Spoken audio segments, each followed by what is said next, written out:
Just একটা ছোট্ট trick apply করলেই এই টাইপের প্রশ্নগুলো কিন্তু সমাধান খুব সহজেই হয়ে যাবে। কি বলেছে, 60 মিটার ব্যাসের একটি বৃত্তাকার পার্কের ভেতরে সর্বাধিক ক্ষেত্রফলের একটি বর্গাকার খেলার মাঠ তৈরি করা হয়েছে, খেলার মাঠটির ক্ষেত্রফল কত?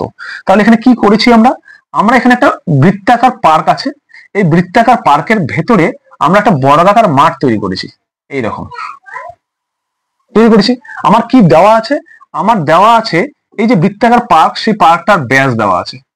ব্যাসটা কত দেওয়া আছে? ব্যাসটা দেখো বলেছে 60 মিটার।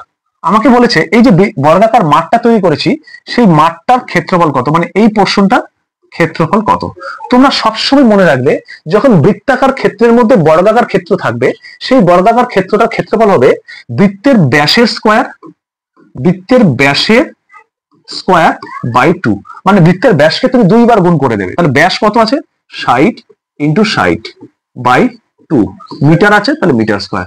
2 দিয়ে কাটো, 30 হয়, তাহলে 30 দিয়ে 60 গুণ করলে হয় 1800 মিটার স্কোয়ার। কোথায় আছে অপশনের সঠিক উত্তর? বি নাম্বারের সঠিক উত্তর। যদি বুঝে গেছো, তাহলে তোমাদের জন্য একটা প্রশ্ন আছে, দেখো এই প্রশ্নটা সঠিক উত্তর কি হবে প্রত্যেকে কমেন্ট করে জানাবে। ভালো লাগলে বন্ধুদের সঙ্গে শেয়ার করে দেবে।